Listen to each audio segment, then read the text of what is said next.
Warahmatullahi wabarakatuh. Alhamdulillahi rabbil alamin, wassalatu wassalamu ala asyrafil anbiya wal mursalin wa ala alihi wa sahbihi ajma'in. Para jemaah sekalian, mari kita mulai pengajian tafsir kita. Masih bicarakan tentang hatta zurtul wal maqabir. Kita akan bahas insyaallah tentang sebab-sebab yang menyelamatkan seorang hamba Allah Subhanahu wa taala dari adab kubur. Bismillahirrahmanirrahim. Bismillahirrahmanirrahim. Masih bicarakan tentang hatta zurtumul maqabir, sampai kalian mendatangi kuburan, artinya sampai meninggal dunia. Ini ada beberapa sebab. Al-asbabul munajjiyah min adabil qabr, yaitu beberapa sebab atau faktor yang menyelamatkan seorang hamba Allah Subhanahu wa taala dari siksa kubur. Yang pertama adalah hadis daripada Sayyidina Imam Fadalah bin Ubaid radhiyallahu taala anhu, an Rasulullah sallallahu alaihi wa alihi wasallam, dan Rasulullah sallallahu alaihi wa alihi wasallam, kata Rasulullah sallallahu alaihi wa alihi wasallam, kullu mayyitin yukhtamu ala amalihi. Setiap orang yang meninggal dunia akan ditutup sesuai dengan amal ibadahnya, sesuai dengan amal pekerjaannya. Jika ini orang adalah orang yang senantiasa sering istiqamah dalam kebaikan, maka pasti meninggalnya, wafatnya dalam kebaikan. Dan sebaliknya, orang yang terus-menerus dalam keburukan, dalam kejahatan, dalam kemaksiatan, berbuat durhaka kepada Allah Subhanahu wa taala, pastilah ini orang pun sama, akan wafat, akan meninggal dunia sesuai dengan amal keburukan yang sering dia kerjakan. Rasulullah demikian, kullu mayyitin yukhtamu ala amalihi illa alladhi mata murabitan fi sabilillah, kecuali orang yang meninggal dunia dalam keadaan murabitan, dalam keadaan dia menjaga perbatasan antara muslimin dengan kufar, dengan musyrikin. Jadi ada satu tempat yang disebut dengan ribat. Dalam istilah hukum agama, ada sebuah tempat yang disebut dengan ribat. Ribat ini adalah perbatasan antara negara atau daerah muslimin dengan orang-orang kafir atau musyrikin. Nah, orang yang menjaga perbatasan tersebut adalah orang-orang yang bagaimana kata Rasulullah sallallahu alaihi wasallam, yang dia meninggal sampai menjaga tempat tersebut, menjaga ribat, menjaga daerah atau negara perbatasan antara muslimin dengan kufar, dengan musyrikin. Kata Rasulullah sallallahu alaihi wasallam, orang yang demikian, fa innahu yunma lahu 'amaluhu ila yaumil qiyamah, sungguhnya seluruh amal-amal ibadahnya akan terus-menerus dilipat gandakan pahalanya oleh Allah Subhanahu wa taala. Itu yang pertama. Yang kedua, wa yu'manu min fitnatil qabri, orang tersebut akan diamankan oleh Allah, tidak akan terkena azab daripada kubur. Jadi ini yang pertama, orang yang selalu menjaga daerah, negara, perbatasan antara muslimin dengan kufar sampai dia meninggal dunia. Orang ini tadi pertama, kata Rasulullah sallallahu alaihi wasallam, amal-amal kebaikannya senantiasa dilipat gandakan pahalanya oleh Allah Subhanahu wa taala. Yang kedua, orang tersebut akan Allah selamatkan, Allah amankan dari azab kubur. Ini yang pertama. Golongan yang pertama, sebab yang pertama, faktor yang pertama yang menyelamatkan seseorang dari azab kubur. Yang kedua adalah hadis daripada salah seorang sahabat Nabi, Sayyidina Abdullah bin Abbas radhiyallahu taala anhuma, kata beliau, annahu qala li rajulin, sesungguhnya Sayyidina Abdullah bin Abbas radhiyallahu taala anhuma, beliau mengatakan kepada salah seorang sahabat yang lainnya, kata beliau, ala uthifuka bi haditsin tafrahu bihi, maukah engkau saya berikan hadiah? Hadiahnya berupa apa? Berupa hadis dari baginda Rasulullah sallallahu alaihi wasallam yang engkau apabila mendengarnya pasti akan bahagia. Jadi subhanallah, antar sahabat menghadiahkan, tapi menghadiahkannya bukan benda, bukan materi. Apa yang dihadiahkan? Yaitu satu hadis dari baginda Rasulullah sallallahu alaihi wasallam, dan bila sahabat ini mendengar hadis tersebut pasti dia akan bergembira, dia akan senang mendengarnya. Qala rajulu ba'da, maka sahabat yang lain ini mengatakan, iya, saya mau mendapatkan hadiah, yaitu berupa hadis dari baginda Rasulullah sallallahu alaihi wasallam. Maka para jamaah sekalian, kata Sayyidina Abdullah bin Abbas radhiyallahu taala anhuma, beliau mengatakan, "Iqra tabarakalladzi biyadihil mulku wa huwa ala kulli syai'in qadir." Bacalah oleh engkau surah Tabarakal Mulk, tabarakalladzi biyadihil mulku wa huwa ala kulli syai'in qadir, hingga selesai, hingga khatam, yang jumlah ayatnya adalah surahnya berjumlah ayatnya 30 ayat. Dibaca dari awal tabarakalladzi biyadihil mulku wa huwa ala kulli syai'in qadir alladzi khalaqal mauta wal hayata liyabluwakum ayyukum ahsanu amala wa huwal, sampai selesai dibaca. Kata Rasulullah SAW, bacalah. Kata Sayyidina Abdullah bin Abbas, ini hadis dari baginda Rasulullah SAW. Bacalah surah Tabarakalladzi biyadihil mulku wa huwa ala kulli syai'in qadir. Kata beliau, ihfazha, hafalkan surah Tabarakal Mulk tadi. Jadi kalau bisa kita hafal dari surah Tabarakal Mulk sampai selesai, dari awal sampai akhir sampai selesai. Kalau sudah hafal, kata Sayyidina Abdullah bin Abbas radhiyallahu taala anhuma, wa 'allimha ahlaka wa waladaka wa sibyanaka baitika wa jiranaka. Ajari istri engkau, ajari anak-anak engkau, ajari anak-anak yang ada di rumah engkau, ajari tetangga-tetangga engkau pada surah tersebut. Baca, mereka ajarkan dan mereka suruh baca surah tadi, tabarakalladzi biyadihil mulku wa huwa ala kulli syai'in qadir. Kenapa demikian? Disuruh istiqamahkan, disuruh baca, disuruh hafal, bahkan disuruh diajarkan kemudian dibaca oleh istri kita atau suami kita, anak, kemudian tetangga. Kenapa demikian? Kata Rasulullah sallallahu alaihi wasallam, fa innahal munajjiyatu wal mujadilatu tujadilu aw tukhasimu yaumal qiyamati inda rabbiha liqa'iliha. Maka sungguhnya surah Tabarakalladzi biyadihil mulku wa huwa ala kulli syai'in qadir hingga selesai, dialah surah yang dapat menyelamatkan, surah yang dapat berdebat pada hari kiamat. Menyelamatkan di hadapan siapa? Di hadapan Allah Subhanahu wa taala. Dan surah yang dapat menyelamatkan bagi pembacanya nanti di hadapan Allah Subhanahu wa taala adalah surah Tabarakal Mulk, yakni Tabarakalladzi biyadihil mulku wa huwa ala kulli syai'in qadir. Bahkan kata Sayyidina Abdullah bin Abbas radhiyallahu taala anhuma, wa tatlubu lahu ila rabbiha an yunajjiyahu min 'adabin nari idza kanat fi jawfihi. Dan surah tersebut, surah Tabarakal Mulk tersebut akan minta kepada Allah Subhanahu wa taala agar Allah selamatkan bagi pembacanya dari azab neraka. Subhanallah. Jadi surah tersebut akan menyelamatkan orang yang membacanya nanti di hadapan Allah Subhanahu wa taala. Yang kedua, kata Sayyidina Abdullah bin Abbas radhiyallahu taala anhuma, surah tersebut akan meminta langsung kepada Allah Subhanahu wa taala bagi pembacanya agar Allah selamatkan dari azab neraka idza kanat fi jawfih, kalau seandainya orang ini sudah ada di perut neraka. Subhanallah.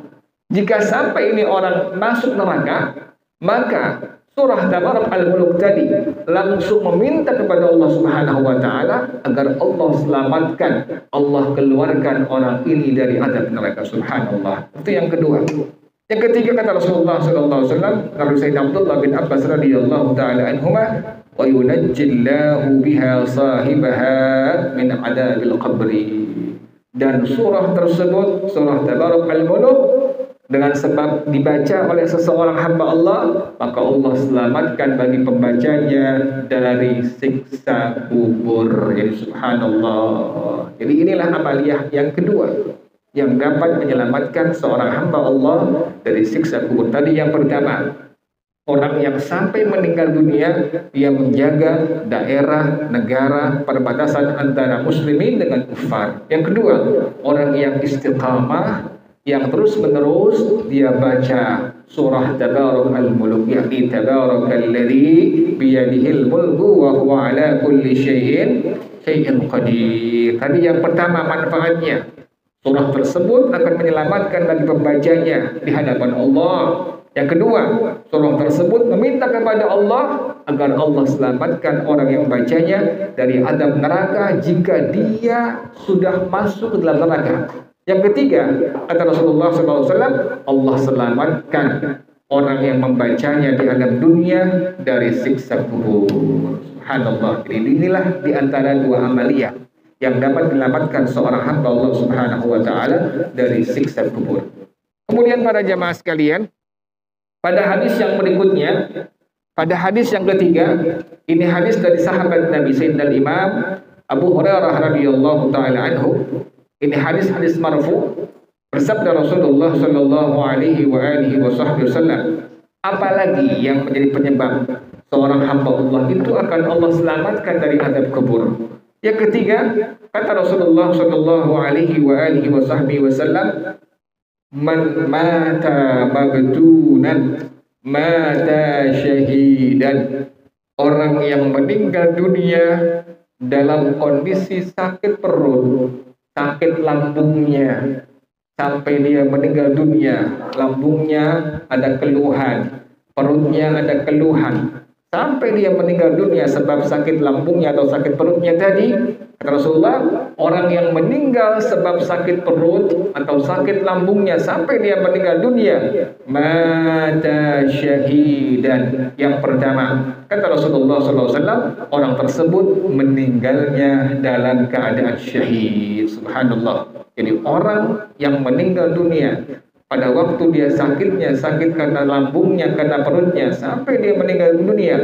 Yang pertama, kata Rasulullah SAW, meninggalnya dalam keadaan syahid. Yang kedua, wa uqiya fitnatal qabri, akan dijaga oleh Allah, tidak akan terkena azab kubur. Ya Allah. Jadi orang yang meninggal karena sakit lambung, karena sakit perutnya, sampai dia wafat, sampai dia meninggal dunia, dia redha, dia ikhlas dengan ketentuan Allah Subhanahu wa taala. Tadi yang pertama, kata Rasulullah SAW, meninggalnya dalam kondisi syahid. Yang kedua, akan Allah jaga, Allah pelihara, tidak akan terkena azab kubur. Yang ketiga, kata baginda Rasulullah sallallahu alaihi wasallam, wa hudiya wariha alaihi birizkin al-jannati, akan Allah anugerahkan, Allah berikan rezeki, Allah berikan kenyamanan dengan rezeki dari surganya Allah Subhanahu wa taala. Subhanallah,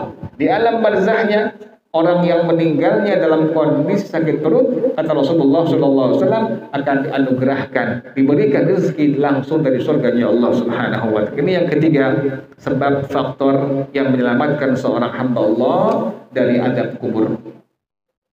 Jelas sampai sini ya. Kemudian yang keempat, kata Rasulullah sallallahu alaihi wasallam, ini hadis dari sahabat Nabi Sayyidina Abdullah bin Amr radhiyallahu taala anhu, qala, ia berkata, qala Rasulullah sallallahu alaihi wasallam, bersabda Rasulullah sallallahu alaihi wasallam, ma min muslimin yamutu yaumal jumu'ati aw lailatal jumu'ati. Ini yang keempat, sebab yang dapat menyelamatkan seorang hamba Allah dari siksa kubur. Orang muslim atau muslimah, muslim atau muslimah yang meninggalnya pada hari Jumat atau meninggalnya pada malam Jumat. Ya Allah, ini Nabi yang jamin. Seorang muslim atau muslimah yang dia meninggalnya pada hari Jumat atau pada malam Jumat, kata Rasulullah sallallahu alaihi wasallam, illa waqahu Allahu fitnatal qabri, Allah jaga dia, Allah lindungi dia, tidak akan terkena azab kubur. Jadi subhanallah, seorang muslim, seorang muslimah yang wafatnya pada hari Jumat atau malam Jumat, kata Rasulullah Shallallahu Alaihi Wasallam, Allah akan jaga dari siksa kubur. Inilah 4 faktor diantaranya yang menyebabkan seorang hamba Allah akan Allah hindarkan, Allah selamatkan dari adab kubur.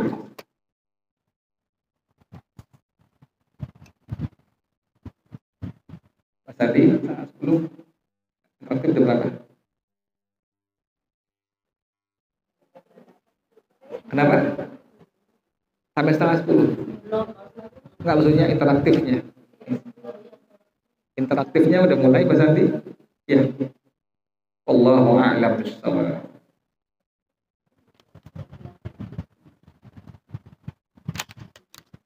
Itu satu poin itu yang nomor 2 saya belum jelaskan itu. Yang nomor 2, pada hadis yang kedua tadi saya kelewatan. Saya belum jelaskan. Yaitu hadis dari Anil Miqdam bin Ma'di Karibah. Ini hadis dari sahabat Nabi Sayyidina Miqdam bin Ma'di Karibah radhiyallahu taala anhu. Dia mengatakan, qala Rasulullah sallallahu alaihi wasallam, bersabda Rasulullah sallallahu alaihi wasallam, ini mengenai orang yang mati syahid. Orang yang terbunuh pada waktu membela agama Allah Subhanahu wa taala oleh kufar, oleh musyrikin. Jadi orang yang berperang membela agama Allah, kemudian dia sampai meninggal dunia, dibunuh oleh kufar, oleh orang-orang kafir atau musyrikin, maka dia adalah orang yang syahid dunia, syahid akhirat. Bagaimana kondisinya demikian? Orang yang syahid tersebut seperti itu. Kata Rasulullah sallallahu alaihi wasallam, qala Rasulullah sallallahu alaihi wasallam, lisyahidi indallahi sittu khisalin. Bagi orang yang mati syahid, ini syahid dunia, syahid akhirat. Kalau tadi orang yang meninggal dunia dalam kondisi sakit perutnya, sakit lambungnya, syahid akhirat. Atau ada orang yang tenggelam, syahid akhirat.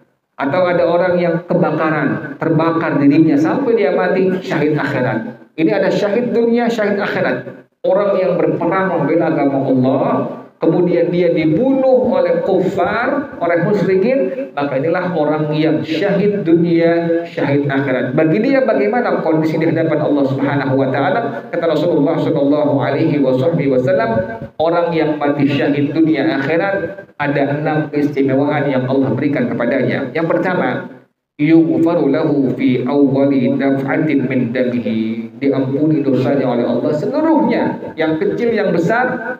Pertama kali darahnya muncrat.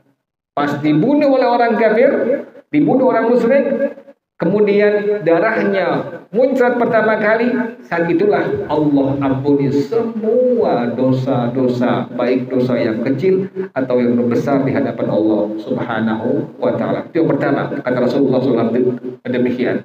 Yang kedua, kata Rasulullah sallallahu alaihi wasallam, wa yura maq'aduhu minal jannah, akan diperlihatkan tempatnya langsung di surga Allah. Subhanallah.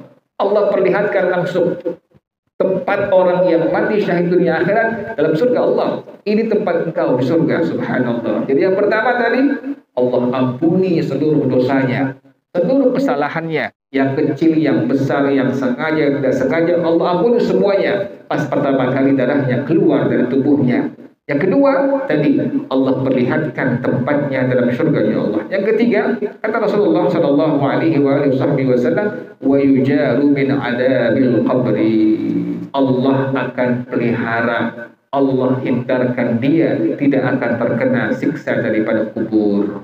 Yang keempat, kata Rasulullah sallallahu alaihi wasallam, yu'manu minal fazail akbar, akan diamankan oleh Allah, tidak akan mengalami huru hara hari kiamat. Subhanallah.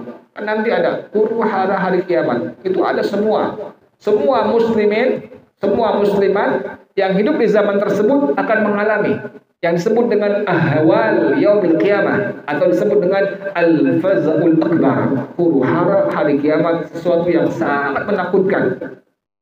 Ini orang-orang yang mati syahid dunia akhirat, Allah akan jaga, tidak akan terkena daripada al-fazail akbar, huru hara yang besar pada hari kiamat. Kemudian kata Rasulullah sallallahu alaihi wasallam yang keempat, wa yudau ala ra'sihi tajul waqari, akan diletakkan oleh Allah di atas kepalanya mahkota kemuliaan. Jadi kalau nanti kita melihat ada orang yang memakai mahkota Di hari kiamat nanti, dialah orang yang mati syahid dunia dan akhirat. Jadi khusus Allah berikan ada mahkota di kepalanya, yaitu tajul waqar, mahkota kemuliaan dari Allah Subhanahu wa taala. Kemudian kata Rasulullah sallallahu alaihi wasallam, wa yuzawwiju ithnataini wa sab'ina zawjatan minal huril 'ain, dan dia Allah berikan wewenang menikahi 72 istri dari bidadari. Subhanallah. Ini bidadari, subhanallah. Dalam sebuah hadis Rasulullah mengatakan, kalau seandainya setetes air liur bidadari jatuh ke alam dunia, maka seluruh alam dunia akan menjadi wangi dan lebih wangi dari minyak kasturi. Subhanallah. Itu air liurnya itu. Kira-kira ada nggak perempuan cantik di alam dunia yang air liurnya tidak seperti itu, yang wangi seperti itu? Siapapun perempuan cantik manapun di alam dunia ini, tetap air liurnya bau. Tetapi seorang bidadari yang Allah ciptakan tadi, di antaranya Allah berikan wewenang orang yang mati syahid dunia akhirat bisa menikahkan 72 bidadari. Ya Allah, bidadari satu bidadari saja itu subhanallah. Setetes air liurnya jatuh ke alam dunia, maka dunia beserta isinya akan sangat lebih harum daripada minyak kasturi. Subhanallah. Jadi orang yang mati syahid dunia demikian, Allah berikan kebebasan menikahi sampai 72 bidadari. Yang perempuan bagaimana? Sama, Allah berikan laki-laki yang lebih hebat, yang lebih kuat daripada laki-laki yang ada di alam dunia. Jadi sama seperti itu, sama. Bahkan para ulama mengatakan bahwasanya jangan seperti itu kita berpikirnya. Orang masuk surga saja sudah lupa dengan dunia. Orang masuk surga saja sudah lupa dengan dunia. Kenapa demikian? Kata Rasulullah SAW adalah sesuatu yang mata belum pernah melihat. Ma la ainun ra'at wala udhunun sami'at wala khatara ala qalbi bashar. Surga itu apa? Surga tempat yang Allah berikan kepada muslim dan muslimah, hamba-hamba Allah yang ibadah kepada Allah, yang takut kepada Allah, yang menyembah Allah. Pas dia masuk, tempat yang belum pernah mata memandang, tempat yang belum telinga mendengar, tempat yang tidak pernah terlintas di hati seorang hamba Allah manapun. Jadi subhanallah. Jadi kita melihat surga, sudah masuk saja, sudah apa? Lupa dengan dunia beserta isinya. Jadi tidak ada pikiran A, B, tidak ada. Yang ada hanya menikmati kehidupan surga yang Allah berikan di dalamnya. Subhanallah. Surga itu nikmat. Dalam sebuah hadis, bahkan para ulama menjelaskan, itu di bawahnya ada sungai-sungai yang mengalir. Ada kebun-kebun yang indah. Kemudian apabila ada seorang yang menginginkan ayam bakar misalnya, itu langsung ayamnya jadi ayam bakar. Kemudian buah-buahannya bagaimana? Buah-buahannya, gigitan yang pertama manis, yang kedua lebih manis, yang ketiga lebih manis. Subhanallah. Jadi makin kita makan itu buah, semakin manis dan semakin subhanallah. Inilah kenikmatan surga dari Allah Subhanahu. Demikian wallahu a'lam bishawab. Silahkan, masih ada waktu lagi 10 menit bagi jamaah yang berada.